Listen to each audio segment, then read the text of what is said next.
Hi മക്കളെ, പ്രധാനപ്പെട്ട രണ്ട് ചാപ്റ്ററാണ് നമ്മുടെ അഞ്ചാമത്തെ, അതായത് ഹിസ്റ്ററിയിലെ നൊമാഡിക് എംപയറും അതുപോലെ തന്നെ നാടോടി സാമ്രാജ്യം എന്നുള്ളൂ. പിന്നെ അതുപോലെ തന്നെ അമേരിക്കൻ്റെ ചാപ്റ്റർ പറയുന്ന തദ്ദേശ ആ അമേരിക്കൻ്റെ ചാപ്റ്ററിലെ ഗോൾഡ് റഷ് ഒക്കെ പറയുന്ന 9ാമത്തെ ചാപ്റ്ററും. അതിൽ ഏറ്റവും ഇമ്പോർട്ടൻ്റ് ആയിട്ടുള്ള എന്ന് വെച്ചാൽ ഈ രണ്ട് ചാപ്റ്റർ നിങ്ങൾക്ക് ഇനി ബുദ്ധിമുട്ടാവില്ല. ഇതിൽ ഏറ്റവും ഇമ്പോർട്ടൻ്റ് ചാപ്റ്റർ ആൻസർ ആണ് നമ്മൾ ഇതിൽ പറയുന്നത്. അപ്പോൾ മക്കളെ നമുക്ക് എന്ത് ചെയ്യാം, സ്റ്റാർട്ട് ചെയ്താലോ.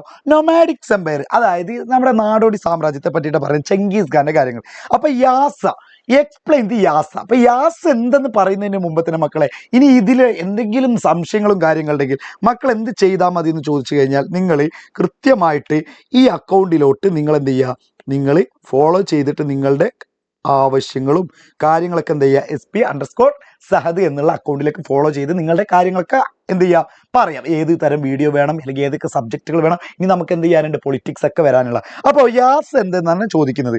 യാസ് എന്തെന്ന് കഴിഞ്ഞാൽ യസാക്ക് എന്നുള്ള വാക്കിൽ നിന്നാണ് വരുന്നത്. യസാക്ക് എന്നുള്ള വാക്കിൽ നിന്നാണ് വരുന്നത്. എന്താണ് യസാക്ക് എന്ന് വെച്ച് കഴിഞ്ഞാൽ ദ കോഡ് ഓഫ് ലോ, നിയമസംഹിതയാണ് യസാക്ക് എന്ന് പറയുന്നത്. അതെന്ന് പറഞ്ഞാൽ നമ്മുടെ യാസ എന്ന് പറയുന്ന നിയമം, വിധി എന്നായിരുന്നു ഇതിനർത്ഥം. പിന്നീട് എന്ത് ചെയ്യാണ്, യസാക്ക് എന്ന പദം യാസയായി മാറിയതാണ്. അത് നമ്മുടെ ഈ ചെങ്കീസ് ഖാന്റെ നമ്മുടെ പ്രിസർവിങ് മെമ്മറി, അതായത് മെമ്മറി എടുത്തു വെക്കുന്നത്, മീൻസ് ഓർമ്മകൾ സൂക്ഷിക്കുന്ന, സ്മരണകൾ സൂക്ഷിക്കുന്നതിനൊക്കെ ചെങ്കീസ് ഖാന്റെ നിയമസംഹിത ഉപകാരമായിട്ടുണ്ട്. കാരണം പിന്നീട് പറയുമ്പോൾ ഇപ്പൊ സഹദ് പഠിപ്പിച്ചാന്ന് പറയുമ്പോൾ സഹദ് മരിച്ചാലും അതെന്തിനായിരിക്കും, സഹദിന്റെ പഠിപ്പിക്കലാണ്, സഹദിന്റെ പഠിപ്പിച്ചതാണ്, സഹദിന്റെ നോട്ടാണ്. അതേപോലെ തന്നെ ചെങ്കീസ് ഖാന്റെ നിയമസംഹിത എന്നാണ് അതിനെ പറയുകയുണ്ടായത്. അപ്പൊ അതെന്ത് ചെയ്യണം, പഠിച്ചു വെക്കണം കേട്ടോ.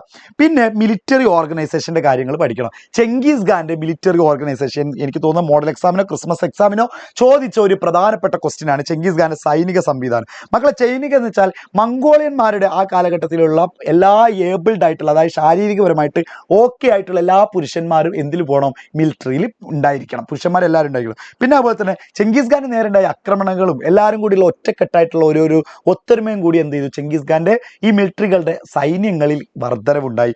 അതുപോലെ തന്നെ ഈ ചെങ്കീസ് ഖാനിൽ എന്തുണ്ടായിരുന്നു, എല്ലാ ആളുകളും ഉണ്ടായിരുന്നു, എല്ലാ മതക്കാരും ഉണ്ടായിരുന്നു. അതുപോലെ തന്നെ ഇവരുടെ എങ്ങനെയാണെന്ന് വെച്ചാൽ ഡെസിമൽ സിസ്റ്റമാണ്. അതായത് 10ന്റെയും 100ന്റെയും 1000ന്റെയും 10,000ന്റെ ഒക്കെ ഒരു ഡെസിമൽ ദശാംശ യൂണിറ്റുകളാണെന്ന് എന്ത് ചെയ്യുക, മനസ്സിലാക്കി വെക്കണം. പിന്നെ അതേപോലെ തന്നെ നോയൻ എന്ന അതിൻ്റെ സൈനിക യൂണിറ്റുകളുടെ പ്രത്യേകം തിരഞ്ഞെടുത്ത ക്യാപ്റ്റന്മാരെ അവർക്ക് സേവിക്കേണ്ടി വന്നിരുന്നു. അതൊക്കെ എന്ത് ചെയ്യണം, പിന്നെ തൻ്റെ 4 ആൺമക്കളുടെ കീഴിലാണ് സൈനികർ സേവിക്കേണ്ടത്.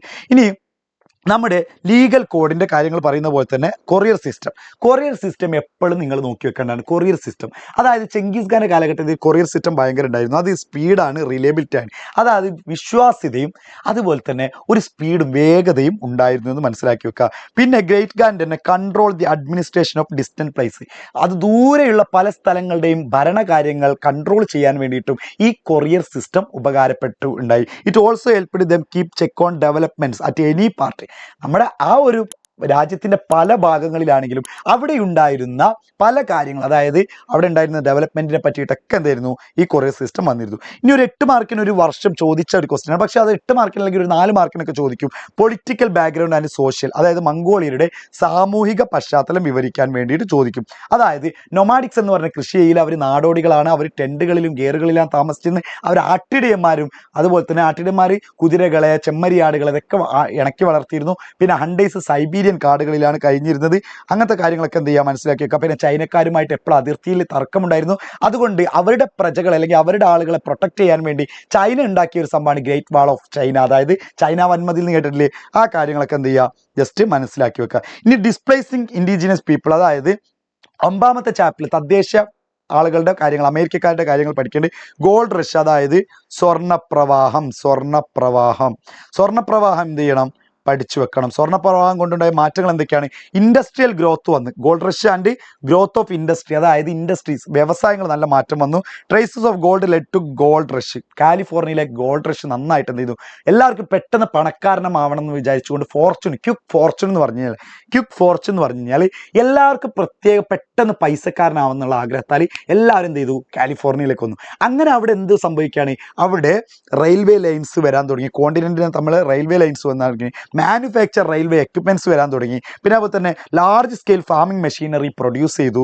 അതുപോലെ തന്നെ development led to the growth of ടൗണുകൾ വർദ്ധിക്കാൻ തുടങ്ങി, ഫാക്ടറികൾ വർദ്ധിക്കാൻ തുടങ്ങി. പിന്നീട് ഇൻഡസ്ട്രിയൽ പവറിൽ വേൾഡിൽ തന്നെ 1ാമതായിട്ട് ആര് വരാൻ തുടങ്ങി, അമേരിക്ക വന്നു. അതൊക്കെ എന്ത് ചെയ്യണം, മനസ്സിലാക്കിക്കണം. പിന്നെ നേറ്റീവ് പീപ്പിൾസ് അമേരിക്ക അവിടെ നിന്ന് പോകാനുള്ള റീസൺ അമേരിക്കയിൽ നിന്നും നേറ്റീവ് പീപ്പിൾസ് അതായത് തദ്ദേശീയരായിട്ടുള്ള ആളുകൾ അവിടെ നിന്നും മാറി താമസിക്കാനുള്ള കാരണം അല്ലെങ്കിൽ അവിടെ നിന്ന് മാറിപ്പോകാനുള്ള അവരുടെ സ്ഥലം വിട്ടു പോകാനുള്ള റീസൺ എന്തൊക്കെയാണെന്ന് വെച്ചാൽ ഒന്നാമത്തെ റീസൺ ആണ് പറയുന്നത് അവരൊരു സൈൻ ചെയ്തിരുന്നു നിർബന്ധിച്ചുകൊണ്ട് സൈൻ ചെയ്യിപ്പിച്ചു അതായത് നിങ്ങളുടെ ഭൂമി വേണം നിങ്ങൾക്ക് ഇത്ര വില തരാമെന്നൊക്കെ പറയുന്നുണ്ട് പക്ഷെ അവരെന്ത് ചെയ്യണം ചീറ്റ് ചെയ്യപ്പെടാൻ ചെയ്തത് പറഞ്ഞ വില കൊടുത്തുന്നത് മാത്രമല്ല പറഞ്ഞതിനേക്കാൾ ഭൂമി എന്ത് ചെയ്തു അവർ കൊണ്ടുവന്നു തുടങ്ങി അതായത് 10 സെന്റ് ഭൂമിയാണ് വില കിട്ടിയത് വിലക്ക് പറഞ്ഞത് പക്ഷേ 15 സെന്റ് 20 സെന്റ് ഒക്കെ വാങ്ങാൻ തുടങ്ങി അങ്ങനെ അവിടുത്തെ ആൾക്കാർ എന്തായിരുന്നു അവിടുത്തെ ജഡ്ജ് പറഞ്ഞു ഇവരെ ചെരോക്കി എന്നുള്ള ഗോത്രത്തെ ഇവിടുന്ന് മാറ്റി താമസിപ്പിക്കൽ ശരിയല്ല അവരാണ് ഇവിടുത്തെ ആളുകൾ എന്നൊക്കെ പറഞ്ഞു പക്ഷേ അവിടുത്തെ പ്രസിഡന്റ് പറഞ്ഞു അവിടുത്തെ മിലിറ്ററിക്കാർ ഉപയോഗിച്ചുകൊണ്ട് ഇവരെന്ത് ചെയ്യണം ഈ മരുഭൂമിയിലേക്ക് നാട് കടത്തണം എന്ന് പറഞ്ഞു അങ്ങനെ ആ നാട് കടത്തിയതിന് വിളിക്കുന്ന ഒരു പേരൊക്കെ ഉണ്ടായിരുന്നു അതാണ് ട്രയൽ ഓഫ് ടിയേഴ്സ് എന്നൊക്കെ പറയും ട്രയൽ ഓഫ് ടിയേഴ്സ് അതായത് കണ്ണുനീരാണായിരുന്നു അവിടെ ഒരുപാട് ആളുകൾ മരണപ്പെട്ട് കഴിഞ്ഞിരുന്നു അങ്ങനെയുള്ള കാര്യങ്ങളൊക്കെ ഉണ്ടായിരുന്നു അപ്പോൾ ഇത്രയും എന്ത് ചെയ്യണം നമ്മൾ ഈ ചാപ്റ്ററിൽ പഠിച്ചു വെക്കേണ്ട ഇമ്പോർട്ടൻ്റ് ആയിട്ടുള്ള കാര്യങ്ങൾ അപ്പോൾ മക്കളെ ഞാൻ വീണ്ടും പറയും ഇനിയും നിങ്ങൾക്ക് എന്തെങ്കിലുമൊക്കെ കാര്യങ്ങൾ ഡൗട്ട് ഉണ്ടെങ്കിൽ SP_സഹദും നിങ്ങൾ എന്ത് ചെയ്യുക ഫോളോ ചെയ്യാതെ നിങ്ങൾക്ക് യൂസ്ഫുൾ ആയിരിക്കും ഇനി പൊളിറ്റിക്സും കാര്യങ്ങളൊക്കെ വരാനുള്ളതാണ് എൻ്റെ പ്രിയപ്പെട്ട മക്കൾ ഇത് ഫോളോ ചെയ്തോളൂ പിന്നെ അതുപോലെ തന്നെ കമ്മ്യൂണിറ്റിയിൽ ജോയിൻ ചെയ്ത് കഴിഞ്ഞാൽ നോട്ട് കിട്ടുള്ളൂ അതിൻ്റെ കമൻറ്റ് ബോക്സിൽ ലിങ്ക് ഉണ്ടായിരിക്കും സെറ്റ് ആക്കണം ഹാപ്പി ആക്കണം all the best bye bye